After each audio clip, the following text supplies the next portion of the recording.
محبوبہ کی قبر پر فاتحہ۔ گل بہار اس بازار کی زینت تھی اور اس کے حسن کے چرچے دور دور تک۔ چاند سا مکھڑا، سندل سا بدن، گلاب کی رنگت اور بدلے کے پڑوں جیسے نرم و نازک بال، وہ سج سنور کر بیٹھی تو پاؤں سفید کبوتروں کی جوڑی جیسے لگتے تھے۔ ہمارے محلے کی دولت مند شخص نواب سجانی اکثر گل بہار کے حسن کی بہار سے پیار کا دامن بھرنے اس کے کوٹھے پر جایا کرتے تھے۔ اتنی پیار بھری شاباشیوں کے نتیجے میں گلزار نے گل بہار کے کوٹھے پر جنم دیا تو نواب صاحب کے اوسان خطا ہو گئے۔ اپنی بیٹی کو کوٹھے کی زینت بننے سے بچانے کی خاطر خاندان بھر کی مخالفت کے باوجود انہوں نے اس کوٹھے والے سے نکاح کر لیا اور اسے کوٹھے سے اتار کر اپنی نئی کوٹھی میں لے آئے۔ یہاں بھی اس کے حسن کے چرچے سارے خاندان میں پھیل گئے۔ نواب صاحب 60 کی سند میں تھے اور یہ نوخیز 17-18 برس کی تھی۔ اس دن تو دولت اور عیش و عشرت اس کے دامن کو بھائی، پھر ان چیزوں سے جی اُبنے لگا۔ نواب صاحب پہلے سے شادی شدہ اور 2 بیویوں کے شوہر تھے جن کے 7 جوان اولادیں تھیں۔ وہ اپنے فرائض کی عہدہ بھرائی میں گل بہار کو زیادہ وقت نہ دے پاتے تھے اور تنہائی اس گولے لالا کو زہریلے سانپ کی طرح ڈستی تھی۔ بطور ایک پڑوسن اور رشتہ دار گل بہار کو دیکھنے گئی تھی۔ چاند چہرے والی حسن پری پھولوں کی لڑیوں سے ڈھکی مسہری پر ایسے سمٹی بیٹھی تھی کہ جیسے تازہ گلابوں کے گٹھری کو الطف و کم خواب کے ملبوس میں باندھ دیا گیا ہو۔ یہ گلے بدن میرے من کو بھائی، مگر جلد ہی اس کے حسن کے چرچوں میں اس کے حوالہ مزاجی کے رنگ میں بھی بڑھنے جانے لگے۔ یہ بات نواب صاحب کو کب گوارا تھی، مگر وہ گلزار کی خاطر صبر کا کروا گھونٹ بڑے چپ تھے۔ زندگی بھی تو ایک بے وفا شے ہے، حسن تو بے وفا کہلاتا ہے، لیکن زندگی اس سے بھی زیادہ بے وفا ہوتی ہے۔ ایک روز جب کہ نواب صاحب اپنی ذاتی گراؤنڈ میں بولو کھیل رہے تھے، گورے سے گر کر زخمی ہو گئے اور یہ حادثہ پھر ان کے لیے سفر آخرت کا باعث بن گیا۔ حادثے سے ان کی ریڑھ کی ہڈی پر چوٹ آئی تھی۔ آپریشن ہوا تو شفا یابی کے بجائے جان چلی گئی اور گل بہار بیگم آزاد تھی۔ وہ نواب صاحب کی ایک دوست فتح یاب کے ساتھ گھر سے چلے گئے۔ گلزار کو بھی ہمراہ لے گئے۔ نواب صاحب کے خاندان والے تو پہلے ہی اس کے خلاف تھے، انہوں نے ان کے جانے کی پرواہ نہ کی اور بڑے بیٹے نے کوٹھی کو اپنی تحویل میں لے کر تالا لگا دیا۔ فتح یاب کے ساتھ بھی گل بہار کا زیادہ دن نباہ نہ ہو سکا کہ وہ خاتون خانہ بن کر رہ نہ سکتی تھی۔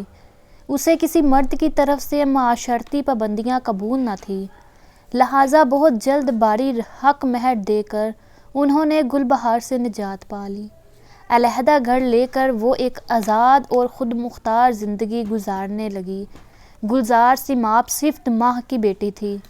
ہوش سنبھالتے ہی ایسا رنگ روپ نکلا کہ گلی محلے کے لڑکے پروانوں کی طرح گھر کے چکر لگانے لگے۔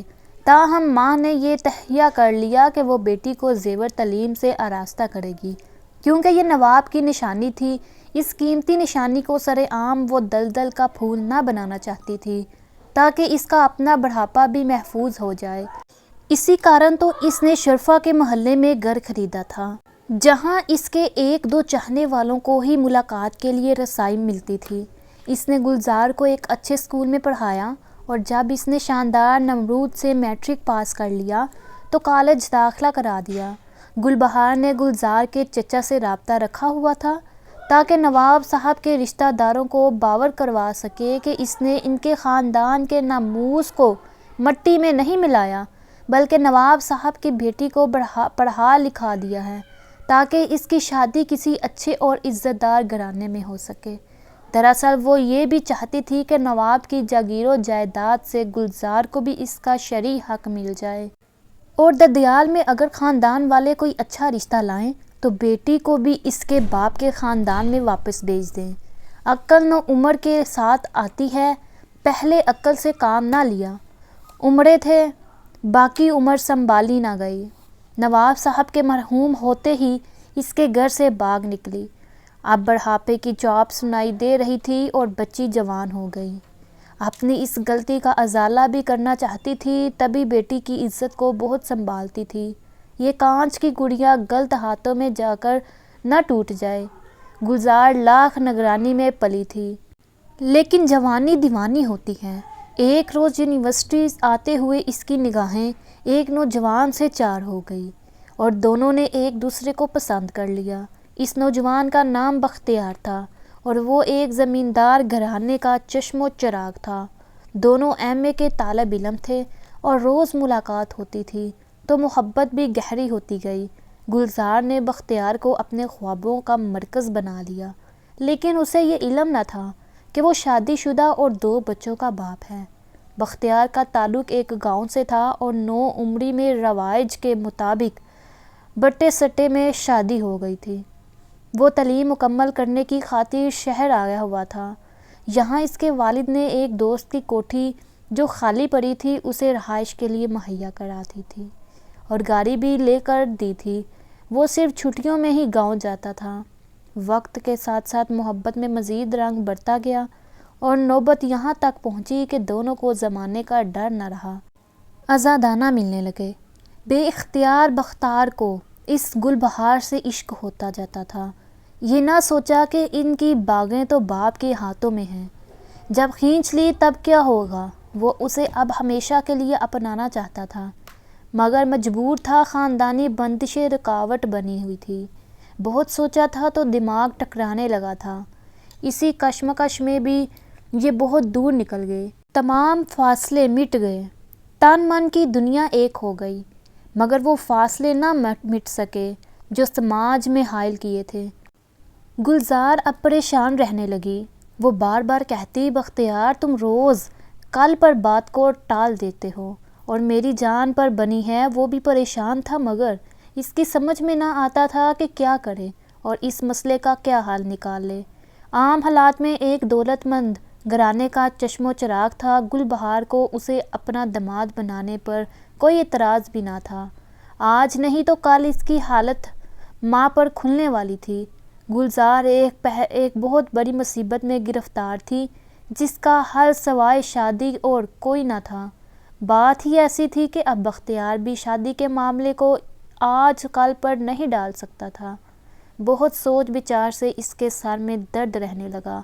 وہ اپنے ایک دوست ڈاکٹر کے پاس گیا اور سر درد کی شکایت کی، پھر بعد میں باتوں باتوں میں اس کو سارے مسئلے سے آگاہ کر دیا۔ دوست ڈاکٹر کی بہن بھی ڈاکٹر تھی۔ اس نے اپنی بہن سے کہا کہ اس کے دوست کی بیوی امید سے ہے، الٹرا ساؤنڈ مشین سے چیک کر کے بتاؤ کہ ہونے والے بچے کی جنس کیا ہے۔ خاتون ڈاکٹر نے گلزار کو چیک کرنے کے بعد رپورٹ دی کہ وہ ایک بیٹی کو جنم دے گی۔ اس انکشاف پر بختیار اور زیادہ پریشان ہو گیا۔ اس کے ہاتھوں کے طوطے ہی اڑ گئے۔ گلزار تو پہلے ہی زندہ دیوار میں چنی جا چکی تھی، مسئلہ کا حل نکالنا تھا۔ وہ جانتی تھی کہ جہاں کی مشکوک نظروں سے بچنے کا ایک ہی حل ہے کہ بختیار اس کا ہاتھ اس کی ماں سے مانگ لے۔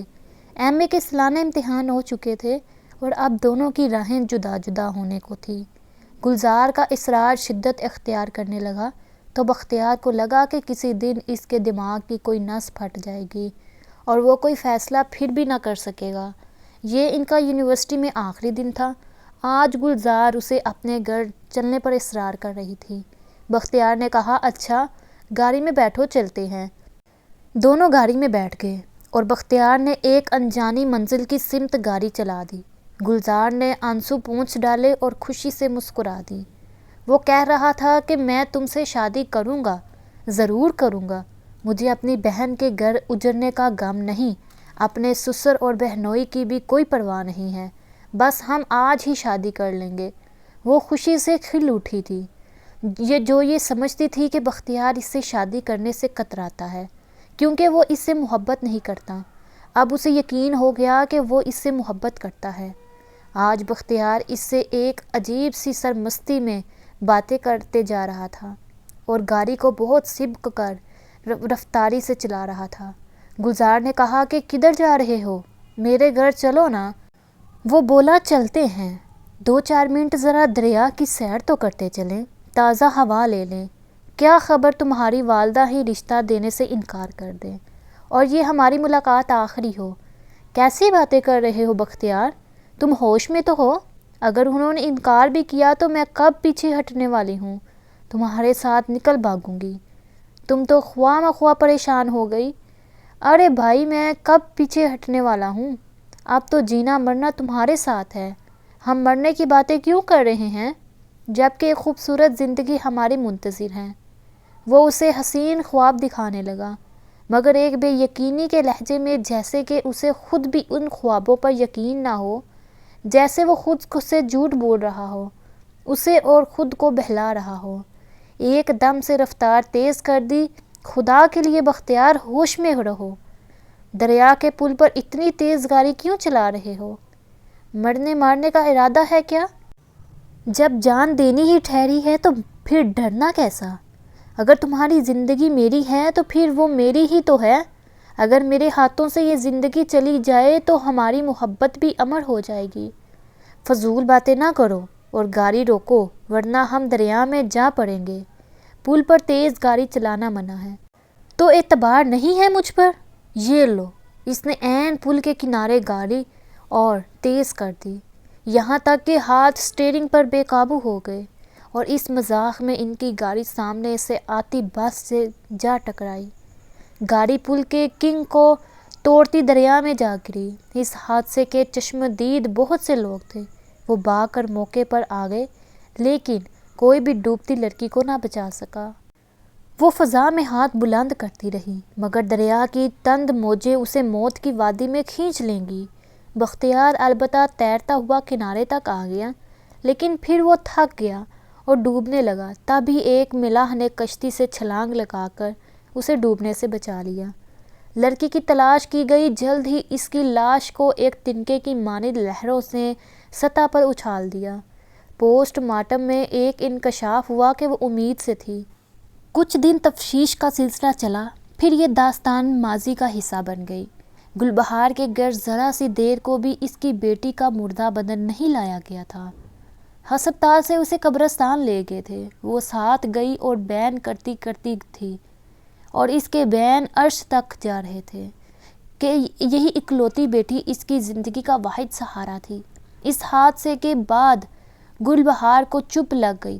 وہ جب تک زندہ رہی اس نے کسی سے بھی کلام نہ کیا، جیسے اس کی قوت گوائی اس کی بیٹی کے ساتھ فرشتہ اجر لے گیا تھا۔